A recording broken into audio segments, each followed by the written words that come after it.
billions, yeah, that's where my bag at. All I really need is Wi-Fi, get money on DeFi, mega cash on MetaMask. You better run when the runners run, show you how to get your money up. Dollar inflated like bubble gum, markets are jumping like double dutch. Buying up gold till I get a ton, crypto, yeah, I got some. You better run when the runners run, you better run when the runners run. Welcome in, everyone. Good evening. Actually, it's afternoon. I'm used to being this in the evening. It's Tuesday, February 4th. This could be one of the biggest days in cryptocurrency. We are going to be live streaming President Trump's crypto and AI czar, David Sachs, here momentarily. They are not live yet. I have the feed pulled up right here. Luckily, we have the man himself, Ricardo Hamilton, aka Mims, making it make sense. Brother, we are made it to the mountaintop. Are you ready? Let's get it. Money clap in the house. Hey, folks, 2025, it begins. Everything that we've been talking about, all the systems are in place, the plumbing is in place, the framework is in place, and now we're seeing the regulation, now we're seeing the clarity, now we're seeing the confirmations. It's just very bullish. You know, it's a very exciting thing to see take place at this time right now, especially for those of us that's in the right assets. So, yeah, definitely excited to hear what David Sachs has to say as we move forward with making America the crypto capital of the world. Yes, and I'm going to keep an eye on this, guys. They have not gone live yet. If you guys don't know, they always kind of make fun of Trump for making people wait all the time. So I will keep an eye on that. But I wanted to share oh, that's the wrong one. Just an interview that David Sachs has, just so you kind of can get to know who he is and what he's about. So this is a short one. And this guy says, Trump put this guy in charge of the sovereign wealth fund, and you're bearish, LOL. So let's listen to David Sachs here for 2 minutes. Oh, I'm sorry, this is not David Sachs. This is the guy that's head of the wealth fund, but they're both very similar. Like, how do you think about either you or Cantor? I don't have a big enough percentage. I probably have, I can't say, because then people can figure out that no, how much I have. I would say I have hundreds of millions of dollars. Okay. Hundreds and hundreds of millions of dollars exposure to Bitcoin.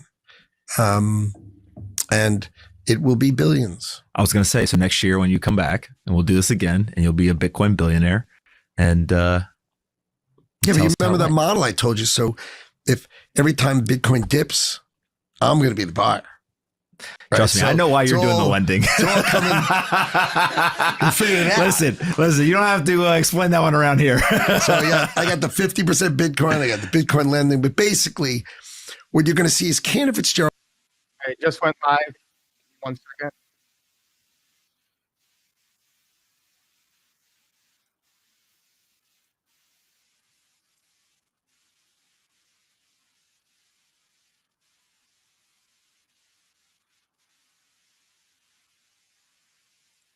In ensuring that the U.S. remains at the forefront of innovation and digital assets. The president said in his executive order in the first week that it's the policy of his administration to support the responsible growth and use of digital assets, blockchain technology, and related technologies across all sectors of the economy. And he established an executive branch working group for digital assets, which includes Secretary Besson at Treasury, Secretary Noem, soon to be confirmed Attorney General Bondi, Secretary Letnick at Commerce, and all the other key administration officials that have an equity in crypto. And similarly, the SEC has set up a crypto task force led by Hester Peirce, which is also looking at this issue. And together, our objective is to accomplish the task the president assigned for us in his EO, which is to federal regulatory framework governing the issuance and operation of digital assets, including stablecoins, in the United States. I've talked to many founders over the past few years, and they've told me repeatedly that the number one thing they need from Washington is regulatory clarity. They just want to know what the rules of the road are so they can abide by them. Right. We're coming off, frankly, 4 years of arbitrary prosecution and persecution of crypto companies, where the SEC wouldn't tell founders what the rules were, but then they would prosecute them. And many founders have even told me stories of being debanked personally just because they had founded a crypto company. All of this, this approach was driving this important technology of the future offshore, and we want to keep that innovation onshore in the U.S. Financial assets are destined to become digital, just like every analog industry has become digital, and we want that value creation to happen in the United States rather than giving it away to other countries. This will also, I should add, be much better for consumer protection because it's easier for regulators to supervise an activity when it's onshore. And it's probably not a coincidence that the single biggest fraud in the history of crypto, which was FTX, was based in the Bahamas. By moving the innovation onshore, it'll be easier to separate out the good actors from the bad actors. And we want to encourage the good actors, the innovators, while protecting the market from the bad actors. And I think a market structure legislation with clear definitions and fair rules will do that. I want to say additionally, we're excited about working with both the House and Senate on stablecoin legislation. I know Senator Hagerty introduced a bill today. This stablecoins really have the potential to ensure American dollar dominance internationally, to increase the usage of the U.S. dollar digitally as the world's reserve currency, and in the process create potentially trillions of dollars of demand for U.S. treasuries, which could lower long-term interest rates. So let me stop there, and I want to thank the chairman here. Just so you guys know, I am watching the Bitcoin chart. We are going down a little bit. We just dropped below 100,000. Probably a fake out, but I'll keep you guys up to date if anything happens. Today, Chairman Scott, Chairman Hill, Chairman Bozeman, Chairman Thompson. And I look forward to working with them as part of the administration to help turn President Trump's policy into reality. This was a week one priority for the administration, and we're excited that our counterparts in Congress are equally committed to ensuring American dominance in digital assets. I look forward to working with each of you. And with that, I want to say work with each of you in creating a golden age in digital assets. And with that, I'll turn over to Chairman Scott. Thank you. I think David represents promises made, promises kept. I love the campaign trail when President Trump was out there making promises, and we see today he's keeping those promises. And in so many ways, I think back to a kid as I was a long time ago, growing up in a single-parent household. We're at 99.6 now, 99,600. Mired in poverty, and hoping that the American dream would one day be accessible for me. I think that we're standing here today at the precipice of greatness for so many kids who are looking forward to democratization, having access points for their families and for themselves that makes it easier and less expensive to do business in this country. I love the concept that we see today, synergy within the administration, the House, and the Senate, focusing not on ourselves, but focusing on working class Americans who desperately need to reduce their prices and increase their access. That's what the bicameral working group will help tackle. I have a pre-existing working friendship with GT and French and John. And the good news is we come together already having proven the ability to work together to get things done for the American people. It's an exciting time to be an American. And as David said, the golden age 99,300 has begun. And the good news is it's going to get better. I'm excited about what we will accomplish for the American people. I'm excited about the synergistic approach that we're taking in the House and the Senate, with the White House leading the way. Next, you'll hear from Chairman French Hill. Thank you, Chairman Scott, and David Sachs, thank you for coming to Capitol Hill to celebrate with us the fact that in the 119th Congress, we have a bicameral project for both a stablecoins bill and a regulatory framework that will bring clarity to digital assets in the United States so that we are the land of opportunity, the land of innovation that we have been for decades in so many other technologies. We don't want to be behind in financial technology and digital assets in the United States, but our innovators, as David Sachs reported, need clarity. They need to know what the rules of the road are. Amen. And that's why I'm excited to be here today to share this announcement that we're forming a working group on a bicameral basis between the House Financial Services Committee, the Senate Banking Committee, the House Agriculture Committee, and the Senate Agriculture Committee to make progress on that clarity for a regulatory framework and to create and structure a stablecoins bill that will lend itself to advancing America as the reserve currency of the world. This is a big issue. Bicameral support this year is dynamic because last year in the 118th Congress, we had success on a bipartisan basis in the House on both stablecoin legislation moving out of the House Financial Services Committee and for the regulatory framework moving across the House floor with a strong bipartisan vote. 71 Democrats joined House Republicans in moving that policy forward.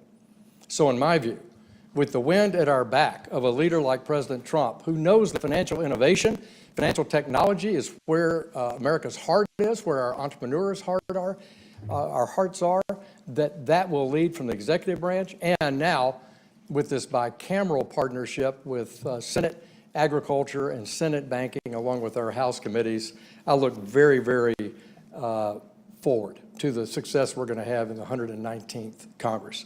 And let me ask my good friend from Arkansas, a fellow Razorback, the chairman of the House Ag Committee, John Bozeman. We're all still excited about the big Kentucky win. So it's good to be with you all. We've been working hard on this for the last 3 years. And we've had our ups and our downs. When we started working on it, crypto was gaining popularity. And then with Sam Bankman-Fried and other things, it seemed like perhaps it was in trouble. It's rebounded, though, and is bigger than ever.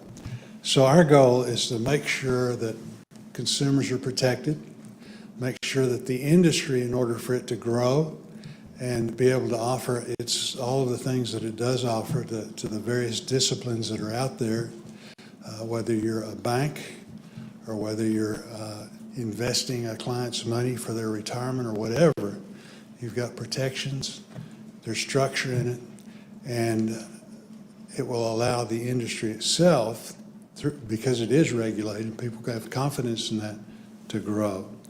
It's a little different than our normal situations in the sense we've got these jurisdiction Bitcoin below 99,000. things.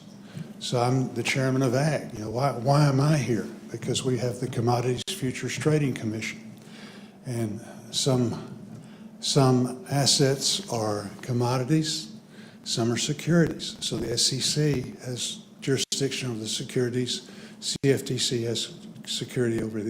has jurisdiction over the other. So the idea that we're working together, again, we've all been working separately. We've made progress over the last several years, but working together now with purpose, and then also having the White House, having the Czar over here, again, to visit with him and really set up a structure so that we can get a final structure to make this thing work is very, very important. So I appreciate Senator Scott, I think, really coming up with that idea. And I think it's a good one, and we're looking forward to actually get some things accomplished in the next several months.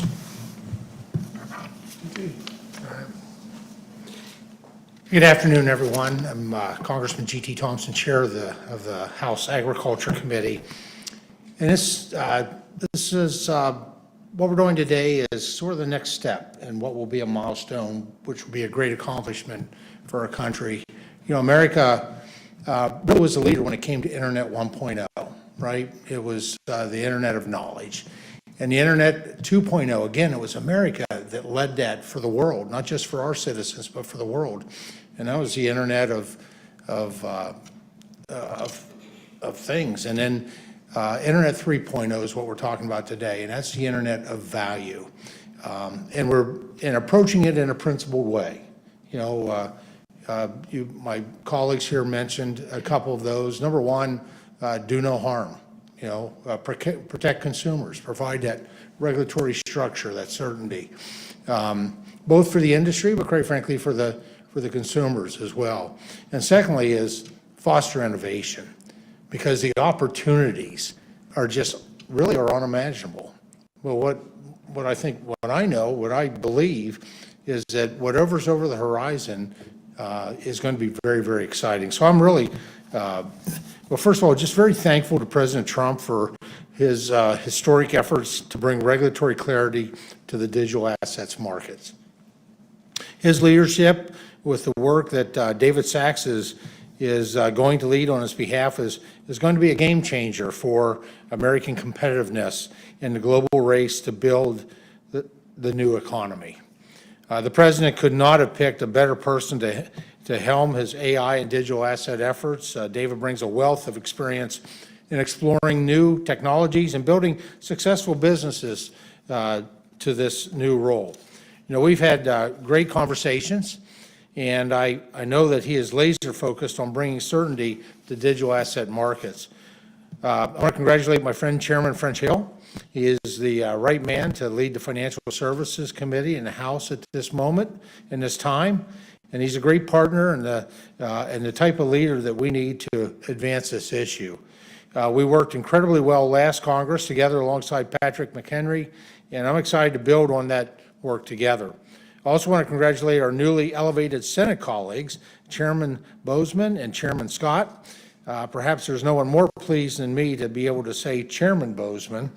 John and Tim and their members are going to bring a wealth of talent and expertise to this discussion from the Senate majority. We did incredible work in the House last Congress in the 118th, and I'm proud of the efforts that went into our historic vote on FIT 21. I'm equally excited to have these partners and a new administration in place to be able to finish the job. I'm thrilled to lead House Agriculture Committee members as we work with this incredible team to put a bill on President Trump's desk.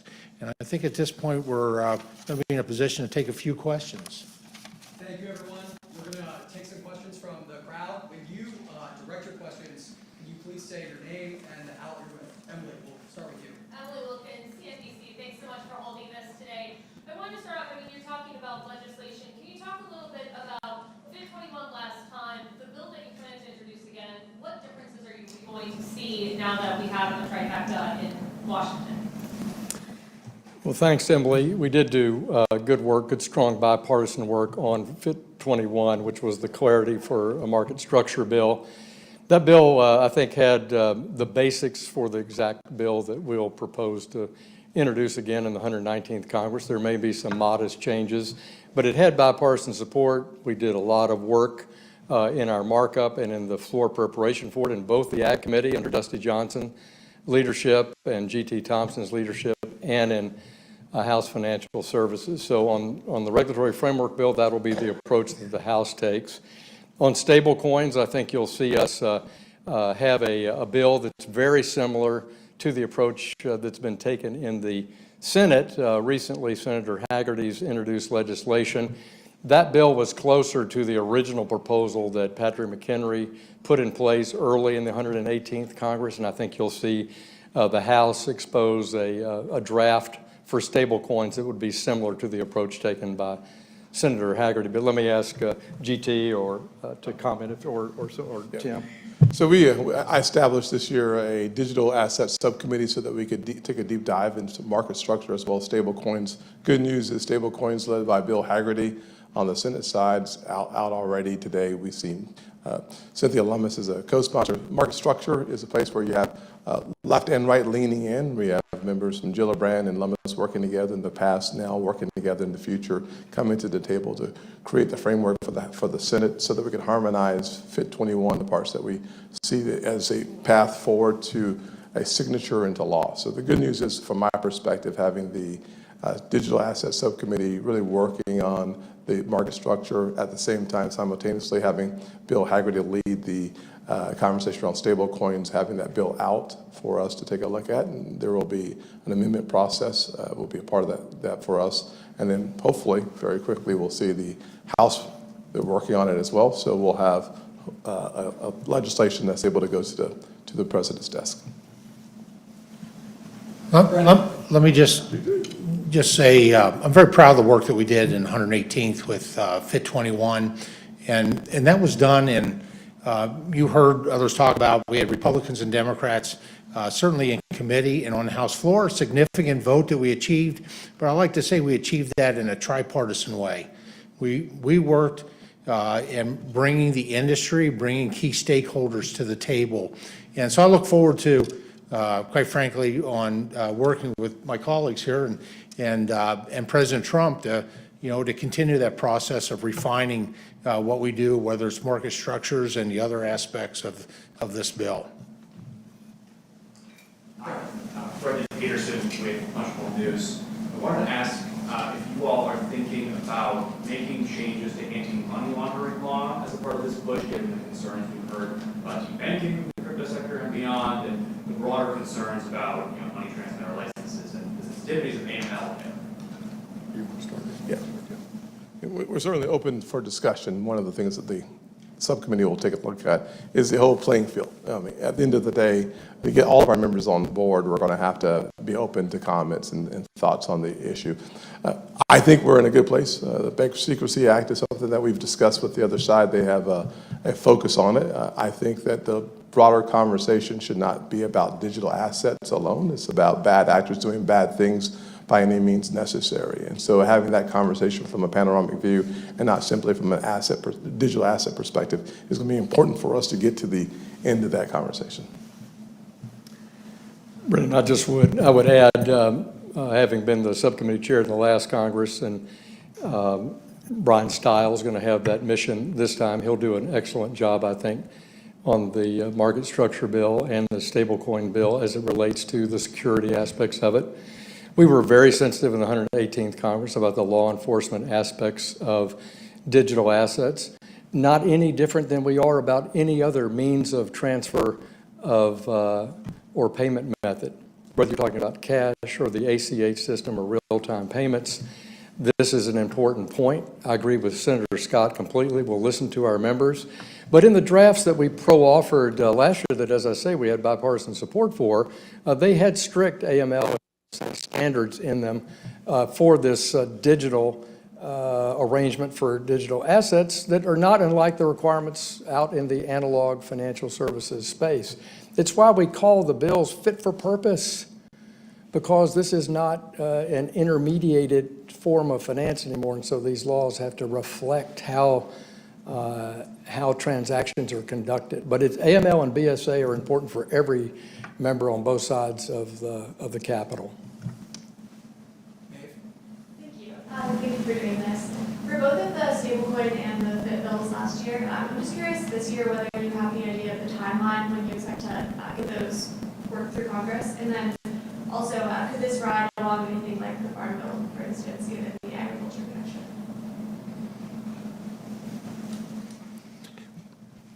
Well, we have to work on getting the Farm Bill, and we're going to do that.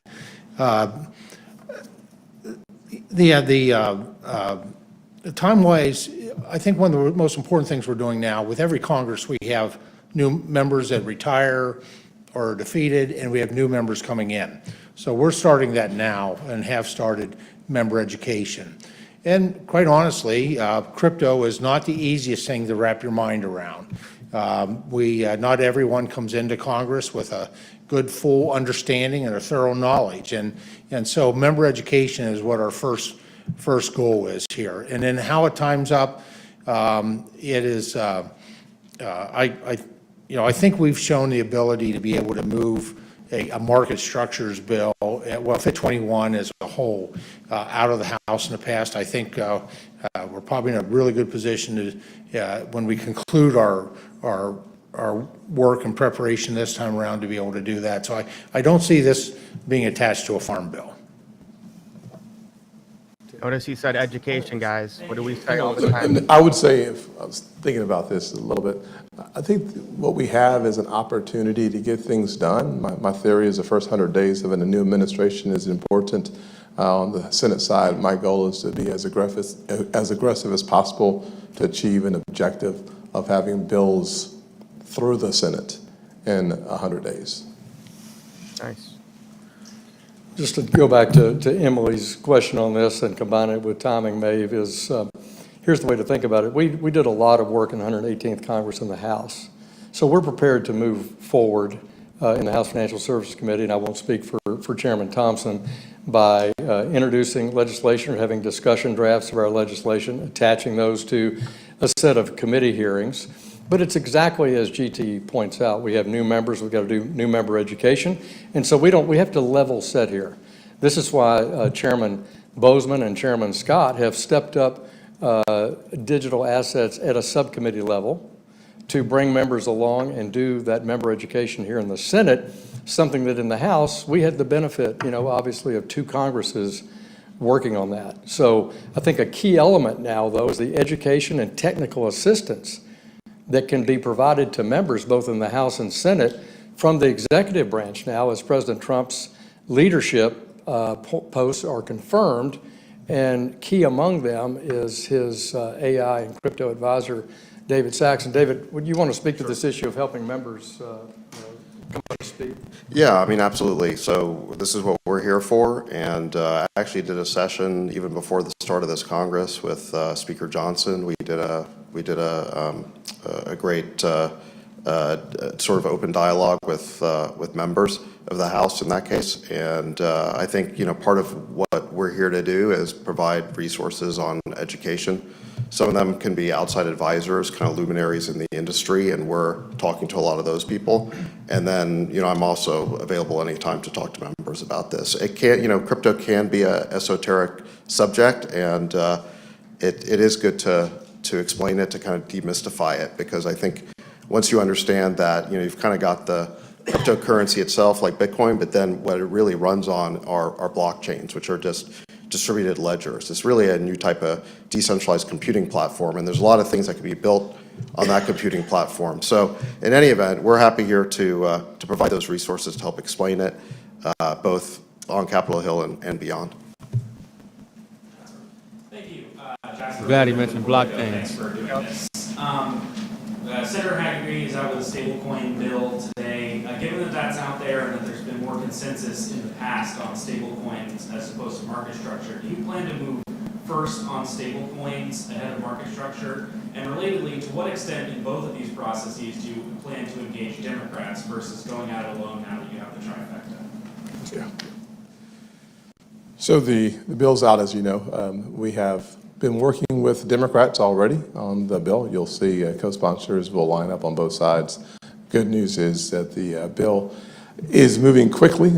I'm actually pleasantly surprised at a place where you see very little bipartisan coalition building.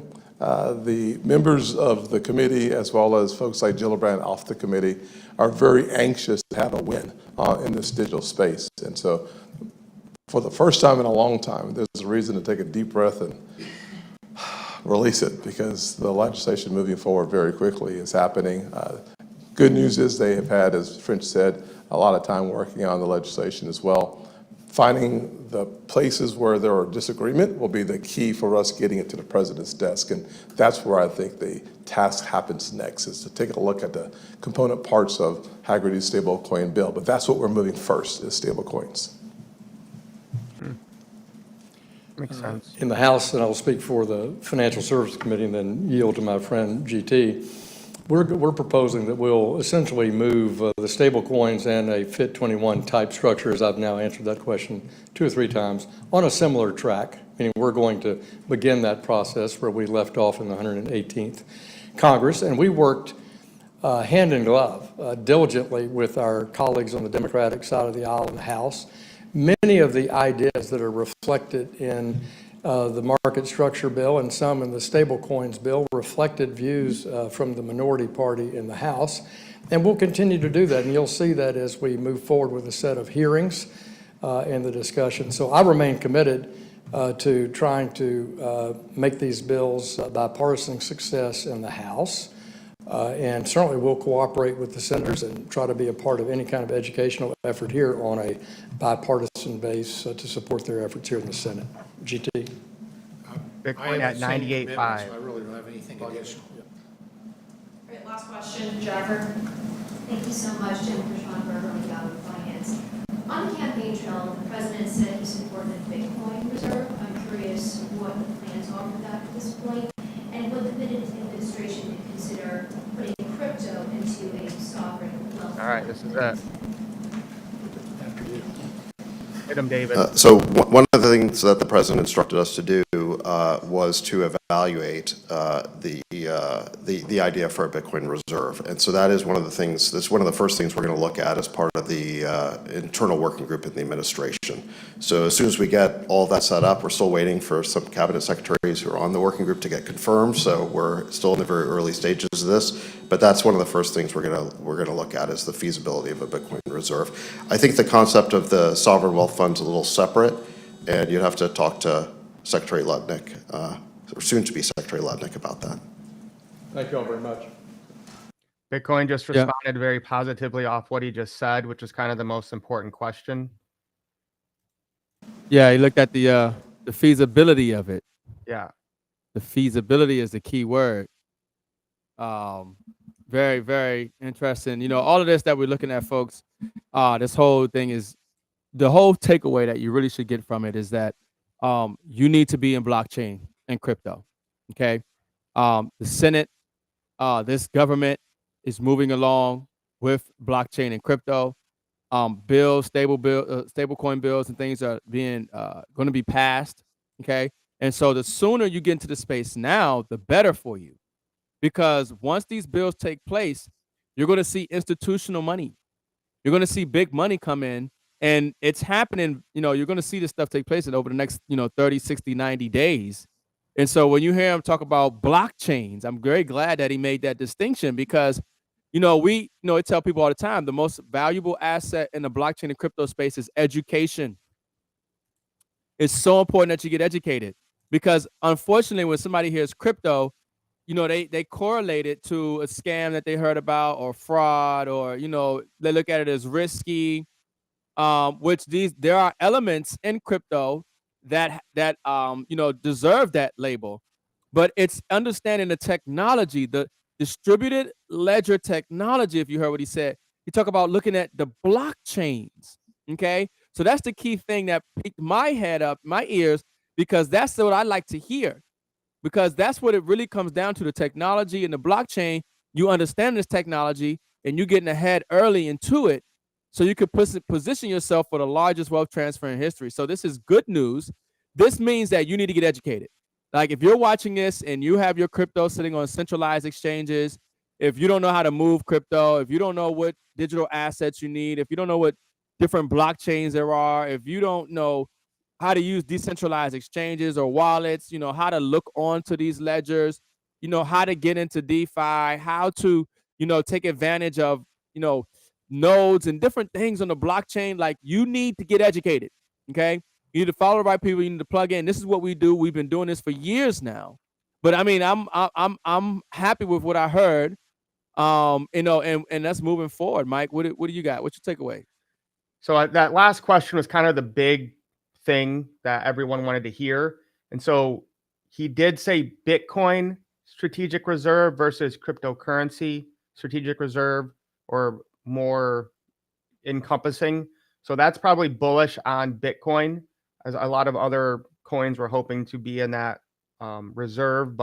And he made the distinction between the sovereign fund and the Bitcoin strategic reserve. So I think that's definitely bullish for Bitcoin. The thing that stuck with me is how many times they use the word digital assets versus cryptocurrency.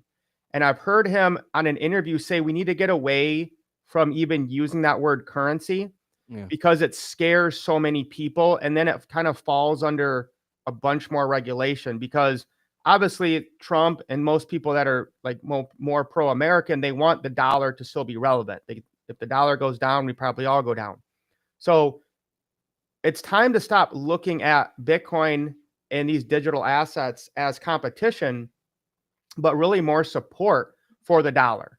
And I think that's why they're doing the stablecoin bill first, because they want to make sure whatever they do, that the dollar stays strong and, whatever is safe as much as it can be. Yeah.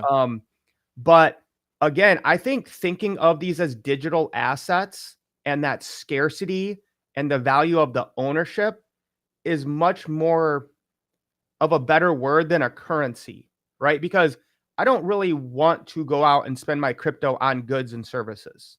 Like I look at more as like real estate on the blockchain. You know, like imagine if people like went out and like spent their home for goods. Like that wouldn't make sense. You want to keep your house. You want to leverage your house. You can borrow against your house. You can get liquidity from your house, but you're going to ultimately probably spend dollars. Now, I'm not saying we won't ever spend cryptocurrency or digital assets, you know, out and about, but I don't think it's really that big of a deal. And I think just getting that into people's head, digital assets, especially on the education part, makes it a lot more sense to me. Yeah, that's why I don't really like, I made that distinction between when somebody talks about crypto or blockchain or digital assets. Each term, it's codified and in people's mind has a certain meaning. It has a certain representation already given to it. So you have to change the understanding around that word, especially because what they're talking about is education. They're talking about onboarding. You're talking about mass adoption, okay? And when you had, the FTX debacle and different things like this that happened in the crypto space, and you talk about crypto, and people have this connotation, that the false understanding of it. But yeah, I mean, digital assets is what it, is a better term. It's a term that we all should use. That's why I always like to talk about blockchain. And let me help you understand something. What's going to drive the value of the future is utility. Okay, that is the key. Utility. Okay, so that's why when he mentioned feasibility of it, you see that could be the black swan to me. That could be the Saya where everybody thinks that it's Bitcoin, because the thing is that Bitcoin still has some problems. Okay, it's not that scalable. High fees. Energy consumption is still a problem. Privacy concerns. The transactions are slow. But they'll look at it, but there are obviously better blockchains out there, which of course a lot of people like myself are bullish on. XRP, Ripple, a lot of these ISO blockchains, HBAR, whatever have you, and others, XDC, XLM, okay, that actually have utility. Obviously we deal with the real world asset space, something to give value to the digital asset. So this is the thing about the education and making sure that you understand the different blockchains, their functions, what gives them value. Now, Bitcoin, of course, isn't going anywhere, right? But in regards to, I tell people all the time, would you rather buy some Bitcoin right now? Would you, somebody watches this and they might think, because they're not educated, well, I should probably go buy Bitcoin because they said they're going to look at the feasibility of a Bitcoin reserve. And I'm going to tell you no. I'm going to tell you, you'll be better off buying XRP, XLM, XDC, something that's in these low cap gems. Okay, even AI plays that are just coming out now, AI agents and others, then put in Bitcoin. Bitcoin goes to 500,000 from 100,000. That's just a 5x. There's a bigger opportunity for the bang for your buck in a lot of these other crypto projects, other blockchains that are going to yield you a greater opportunity, than the Bitcoin.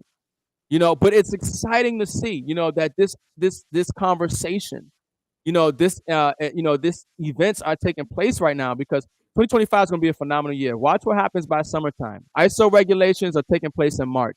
Okay. ISO compliance, ISO regulations taking place in March. We're going to have stablecoin bills. Everything is ready to go. Everything is ready to go. So you'll see. And I think one time before, Ripple did flip, or XRP did flip Bitcoin. Okay, so don't be surprised if we see some wild swings as things start to really go live. Moving into the months and years ahead. And what time is the XRP church on Sunday, Ricardo? When's the service? Every day, brother. Every day. Yeah, every day. As you get educated, it's like saying, when do we think gold is going to go to zero? Gold right now is at all-time highs. Congratulations for those who've been getting these assets. Because there's a lot of people who say you don't need gold anymore. There's a lot of people who say gold is old, it's archaic, it's useless, we don't need gold. People don't understand the value of silver. And this is one of the best times to be accumulating real assets that have real utility, real use case, real value in the real world. Yeah, and it's crazy to think gold didn't get an ETF until 2006, with how long it's been around, and Bitcoin was able to do it so quickly. Here's kind of another breakdown I had is the words I heard a lot were regulation, clarity, and framework. which is all we've been asking for this entire Yeah. time. Yep. I heard it bipartisan a lot, which is really good in this day and age to see both sides working on this. They used the word quickly, that they wanted to push this in the first 100 days. We already talked about the education. The last thing I wrote down note was David Sachs said, really what we have here is a decentralized computing platform, which I thought was genius because it really is. Bitcoin is the most decentralized computer network in the world. Ethereum is the biggest and the most powerful. XRP is probably one of the quickest and has the most contracts, or connections with banks and other financial partners. So that's really how you have to kind of think of this. Is the old way was using centralized authorities where you have one server, and if you change that server, everything else gets changed. That's why we have so much fraud and corruption, why everything gets hacked now, because it's not secure. Once we actually get to blockchain and decentralized computing platforms, that's a game changer. That takes away so much power from the centralized authorities and gives us back privacy and data if we do it the right way. Yes, there are things that will be public like Bitcoin, and there'll also be other tokens that can, I just heard one of the other day, Mims, that you can verify stuff with the government, but the government can't even get what the information is for KYC. So you can prove, it's called zero knowledge proofs. You can prove hey, I am this person, this is my details, and it's confirmed through I think a third party smart contract, but the government doesn't even get those details or whatever the third party entity is. So most people have no idea. I mean, right now, most people are just using this to buy meme coins or doing degen gambling. But the technology here, when you look at it as a decentralized computing platform, especially when you bring in AI, 99% of people have no idea what is going to happen in this space in the next few years. Oh yeah, without a doubt. That's what we're saying. I mean, even that's why I keep talking about the utility. When you're talking about quadrillions of dollars moving on chain, and you're looking at scalability, you're looking at speed, you're looking at efficiency, you're looking at that amount of money coming in. A lot of times people looking at market cap, and market cap is not an indication of what can be. It's an indication of what is. People have to understand something. The trillions, quadrillions of dollars are not even flowing on chain yet. Do you understand that the central banks around the world, the governments around the world, the institutions around the world, the large and small mid-cap businesses, the unbanked, the billions of people around the planet who are unbanked, do you realize that the money is not moving on chain yet? And when money moves, and we're talking about for payments, smart contracts, settlement, you think that's going to be on the Bitcoin blockchain? No, it's not going to take place in the Bitcoin blockchain. Do you think that can you even quantify the market cap when there's quadrillions of dollars getting ready to flow into this space of what a market cap of a digital asset can or can't be? No, I don't think so. So I agree with you, Mike. This space is evolving very fast. But you just want to make sure that you're in position, you're getting educated, and you're holding on, know what you hold. All right. Last thing we want to share with you guys today is, we are super excited about real world assets and the tokenization of them to be on the blockchain. I think this is going to be the biggest thing that happens to cryptocurrency. And we have a brand new video out that just dropped 4 hours ago. So we're going to premiere it here on this live stream. And I'm telling you guys, we're excited about this. We're going to actually be going out to Oklahoma to visit these real world asset sites. So without further ado, the grand premiere of the Trusted Smart Chain new video. Over the past year, the world has witnessed remarkable growth in the crypto industry. The market cap has doubled. Searches for how to buy crypto hit an all-time high just recently. Bitcoin continues to break records, and institutional money is flooding in. It's no longer just your crypto enthusiasts driving this movement. Crypto is entering the mainstream. We are on the cusp of adoption at a massive scale, and Trusted Smart Chain is leading the way. The journey here wasn't random. In 2008, the global banking crisis shook trust in centralized institutions. This crisis led to the birth of Bitcoin in 2009. offering a decentralized alternative. Then, in 2015, Ethereum introduced smart contracts, paving the way for decentralized finance, apps, and NFTs. These innovations transformed industries and set the stage for the next great paradigm shift, the tokenization of real-world assets. What is tokenization of RWAs? It's the process of turning tangible assets, like real estate, art, or commodities, into digital tokens on a blockchain. And it's big.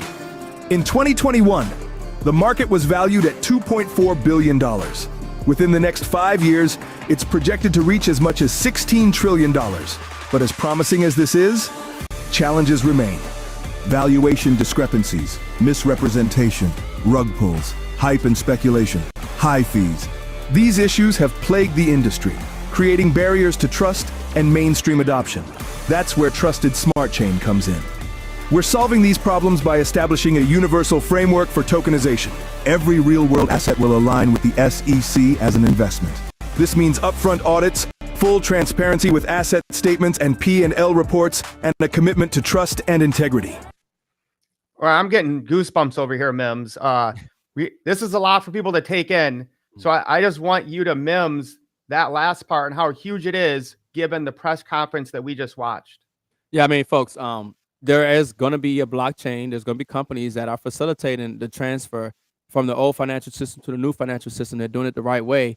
And when we're talking about the security, we're talking about the trust, you know, we're even right now, when they're putting these bills together, that's what it's for, to legitimize and make this place, you know, make this crypto space even safer. So yeah, I get really excited when I realize, you know, what we're a part of and what we're doing, and you know, how early we are too, super early.